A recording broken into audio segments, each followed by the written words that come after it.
The following is a step-by-step framework on how to flow to grime, drill, trap and rap beats. This has been a game changer for me.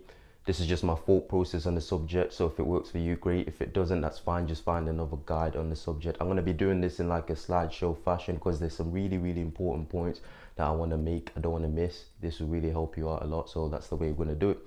So let's get straight into it. The first thing I'd start with is trying to actually understand what a bar is. This is like the training wheels bar. This is the foundation. Without this, you're just going to be going around in circles. You're not really going to learn anything. So usually bars in music are made up of like 4 beats. All you have to do is count 1, 2, 3, 4 to make your way through a bar. So each time you count these 4 beats, it represents another bar.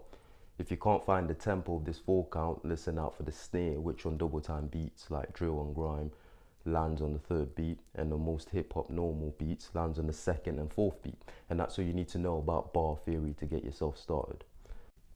And now let's look at writing with flow in mind. As a beginner, your goal is to be able to identify these 4 beats by practicing the 4 count and make sure the sentence that you write, which represents a bar, fits therein. I remember this particular phase being really frustrating and being stuck at this phase at the beginning, right?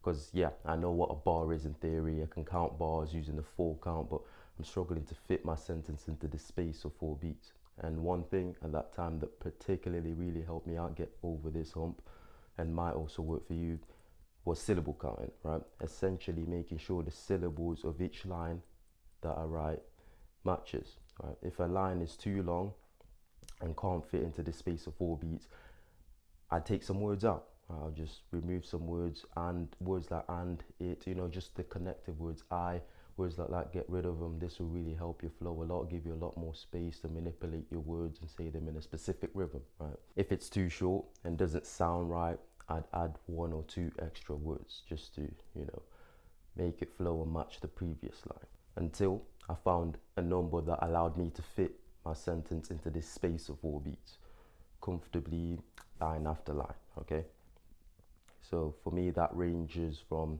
8 to 11 syllables on grime to drill beats, and 10 to 14 syllables on hip hop and trap beats. But please experiment for yourself and find out what number works for you. Cadence and tempo. When you do this, you come across the problem that every rapper or MC has to fix in their own unique way.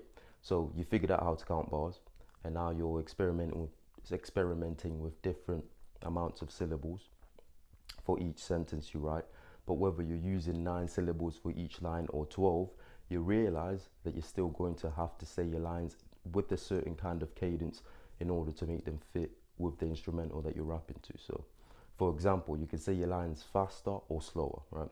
So the shorter your line, the slower you have to say it. The longer it is, the faster you have to say it in order to make it fit, right? So a slow BPM will allow you to use longer sentences, or say a middle length sentence, for example, at a more relaxed pace. The faster your BPM, such as 140 all the way to 170, etc., the shorter your sentences will have to be to fit into 1 bar, right? So, or if you're looking for a fast flow and a more advanced, you can try and say longer sentences in the time it takes 4 beats to go by on a 140 BPM instrumental, which is quite fast and quite advanced. Once you get into the swing of things, you'll be able to follow the actual tempo of the beat and allow that to determine how many syllables your sentence is and how fast or slow the tempo that you end up using is. So how do we come up with a cadence and a rhythm? How you decide this is completely up to you, but a few suggestions might include scatting over a beat, which is mumbling nonsense in order to carve out a rhythm that will work with this particular instrumental. But if you're like me and you struggle, you know, turning these rhythms that you scat into words, then you can simply freestyle, right? What you freestyle doesn't have to particularly make sense. The whole point is to carve out a rhythm that will allow you and allow what you say to sound good over this unique instrumental. When I first started scatting and freestyling, the first few rhythms I'd come up with would be unbelievably shit, right? They just wouldn't work. I would find them, you know, awkward, and I'd often have to experiment a lot in order to find a flow that works with the beat that I'm writing to. But don't worry, this is just your brain getting into a flow state, which is a state when you experience being so absorbed and engaged in an enjoyable task your attention is completely held by it, right? You're going to lose sense of time, self-consciousness, and anything that doesn't have to do with that task. You're going to lose track of that, right?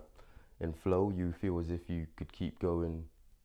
In flow, you will feel as if you could keep doing whatever you're doing forever and ever. So once your brain reaches this state, you get endless inspiration coupled with idea after idea on what flow to use, what bars to write.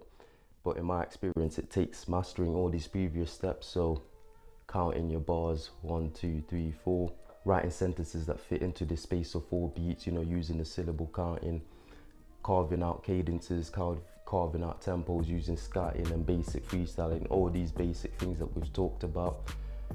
Once you master them, then you're at a point where you can start reaching a flow state. And also when I'm about to go to record a tune, or when I'm practicing my flow, it takes about 15 minutes of messing around, warming up, experimenting to actually get into this flow state. So it's not something you can do at the beginning, but the more you do this, the more you master the basics, the more you'll be able to enter this flow state. And you've probably heard about athletes and public speakers getting into this state, but it's particularly important for musicians to be able to get into this state, because this is when we write or produce our best material, when it feels like the songs just write themselves and you're just the medium that the songs and the bars and the flow go through. So this is a very important state, the flow state, right?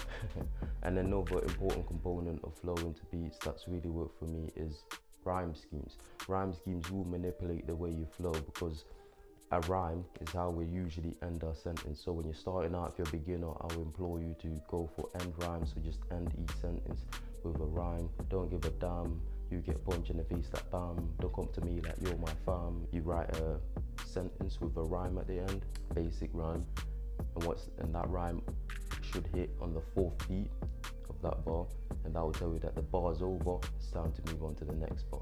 And you do that line after line.